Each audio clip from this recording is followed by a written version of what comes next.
ಬೆಳಗಾವಿನಲ್ಲಿ ವಿಪಕ್ಷ ನಾಯಕ ಆರ್ ಅಶೋಕ್ ಅವರಿಂದ ರಾಜ್ಯ ಸರ್ಕಾರದ ವಿರುದ್ಧ ವಾಗ್ದಾಳಿ ನಡೆಸಲಾಗಿದೆ.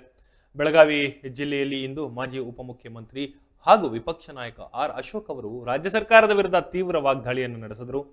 ಬೆಳೆ ಹಾನಿ ಹಾಗೂ ಪ್ರವಾಹ ಪರಿಸ್ಥಿತಿ ಕುರಿತು ಪರಿಶೀಲನೆ ನಡೆಸಿದಂತಹ ಬಿಜೆಪಿ ತಂಡ ಇಂದು ಬೆಳಗಾವಿ ಮತ್ತು ವಿಜಯನಗರ ಜಿಲ್ಲೆಗಳಿಗೆ ಭೇಟಿ ನೀಡಿದರು. ದಸರಾ ಹಬ್ಬದಂದು ಸಂತ್ರಸ್ತರು ನೆರವಿಗಾಗಿ ಕಾಯ್ತಾ ಇದ್ದಾರೆ. ಸರ್ಕಾರ ಮಾತ್ರ ಕುಂಭಕರ್ಣನ ನಿದ್ದೆಯಲ್ಲಿ ಇದೆ ಅಂತ ಅಶೋಕ್ ಆಕ್ರೋಶವನ್ನು ವ್ಯಕ್ತಪಡಿಸಿದರು. ರಾಜ್ಯ ಸರ್ಕಾರದ ವಿರುದ್ಧ ವಾಗ್ದಾಳಿ ಮುಂದುವರೆಸಿದಂತಹ ಅವರು ಮುಖ್ಯಮಂತ್ರಿ ಸಿದ್ದರಾಮಯ್ಯನವರಿಗೆ ಜಾತಿ ಸಮೀಕ್ಷೆ ಮಾತ್ರ ಮುಖ್ಯವಾಗಿದೆ ಅಂತ ಆರೋಪಿಸಿದರು. ಹಾಸನದಲ್ಲಿ ಬೆಟ್ಟ ಕುಸಿತದಿಂದಾಗಿ ಹಾನಿಗೆ ಕೇಂದ್ರ ಸರ್ಕಾರ ನೆರವು ನೀಡಬೇಕು ಅಂತ ಅವರು ಆಗ್ರಹಿಸಿದರು.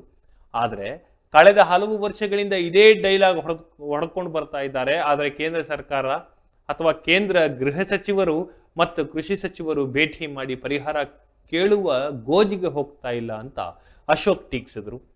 ಮುಖ್ಯಮಂತ್ರಿಗಳು ಮತ್ತು ಸಚಿವರು ಜವಾಬ್ದಾರಿಯಿಂದ ವರ್ತಿಸ್ತಾ ಇದ್ದ ಮುಖ್ಯಮಂತ್ರಿಗಳು ಮತ್ತು ಸಚಿವರು ಬೇಜವಾಬ್ದಾರಿ ತಂದಿಂದ ವರ್ತಿಸ್ತಾ ಇದ್ದಾರೆ ಅಂತ ಆರೋಪಿಸಿದಂತಹ ಅಶೋಕ್, ನೆರೆ ಹಾನಿಗೊಳಗಾದಂತಹ ಮನೆಗಳ ಬಗ್ಗೆ ಸಿಎಂ ಯಾವುದೇ ಪ್ರಕ್ರಿಯೆ ನೀಡ್ತಾ ಇಲ್ಲ ಅಥವಾ ಪ್ರತಿಕ್ರಿಯೆ ನೀಡ್ತಾ ಇಲ್ಲ ಅಂತ ದೂರಿದ್ರು.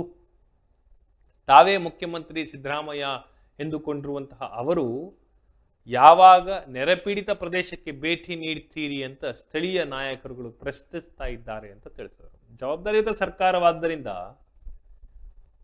ತಕ್ಷಣವೇ ನೆರೆಪೀಡಿತ ಪ್ರದೇಶಗಳಿಗೆ ಭೇಟಿ ನೀಡಬೇಕಾಗಿತ್ತು ಅಂತ ಕೂಡ ಅವರು ವ್ಯಂಗ್ಯವಾಡಿದ್ರು. ರಾಜ್ಯದಲ್ಲಿ ಪದೇ ಪದೇ ಮುಖ್ಯಮಂತ್ರಿ ಬದಲಾವಣೆಯ ಚರ್ಚೆ ನಡೀತಾ ಇದೆ, ಇದು ತಗಲಕ್ ಸರ್ಕಾರವಾಗಿದೆ ಅಂತ ಅವರು ವ್ಯಂಗ್ಯವಾಡಿದ್ರು.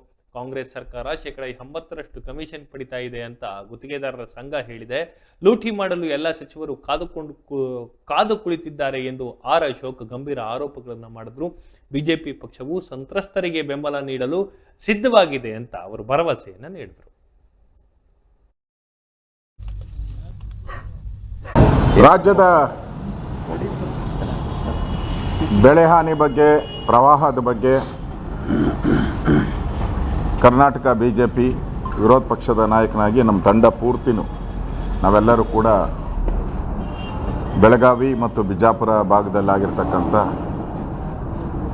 ಫ್ಲಡ್ಡಿಂದ ಅನಾಹುತ ಏನು ಬೆಳೆ ಹಾನಿಯಾಗಿದೆ, ರಸ್ತೆಗಳು ಹಾಳಾಗಿದೆ, ಜನರು ಮನೆಗಳನ್ನು ಕಳ್ಕೊಂಡಿದ್ದಾರೆ.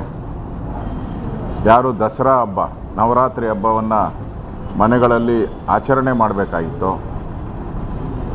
ಅವರೆಲ್ಲರೂ ಕೂಡ ಇವತ್ತು ಮನೆಯಲ್ಲಿ ದಸರಾ ಆಚರಣೆ ಮಾಡೋಕ್ಕಾಗದೆ ಬೀದಿಗಳಲ್ಲಿ ನಿಲ್ಲುವಂಥ ಪರಿಸ್ಥಿತಿ ಈ ರಾಜ್ಯ ಸರ್ಕಾರ ನಿರ್ಮಾಣ ಆಗಿದೆ.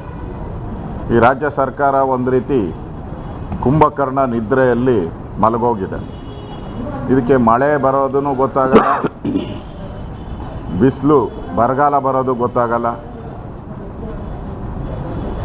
ಜನರ ಸಂಕಷ್ಟನೂ ಕೂಡ ಅರಿವಿಗೆ ಬರದೇ ಇರತಕ್ಕಂಥ ದುಷ್ಟ ಸರ್ಕಾರವನ್ನು ನಾವು ಕರ್ನಾಟಕದಲ್ಲಿ ನೋಡ್ತಾ ಇದ್ದೀವಿ. ಸಿದ್ದರಾಮಯ್ಯ ಆ್ಯಂಡ್ ಗ್ಯಾಂಗ್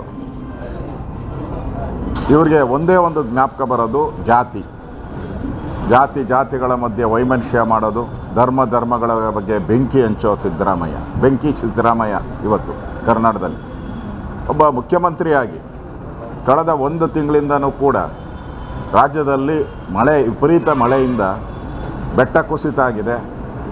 ಮಲೆನಾಡು ಪ್ರದೇಶದಲ್ಲಿ ನಾನು ಹೋಗಿದ್ದೆ, ಸಕಲೇಶ್ಪುರ, ಹಾಸನ ಆ ಭಾಗದಲ್ಲಿ 1 ತಿಂಗಳಿಂದನೇ ಹೋಗಿದ್ದೆ. ಬೆಟ್ಟ ಕುಸಿತ ಆಗಿ ರಸ್ತೆಗಳೆಲ್ಲ ಹಾಳಾಗಿದೆ, ಮನೆಗಳನ್ನು ಕಳ್ಕೊಂಡಿದ್ದಾರೆ ಅಲ್ಲಿರೋರು.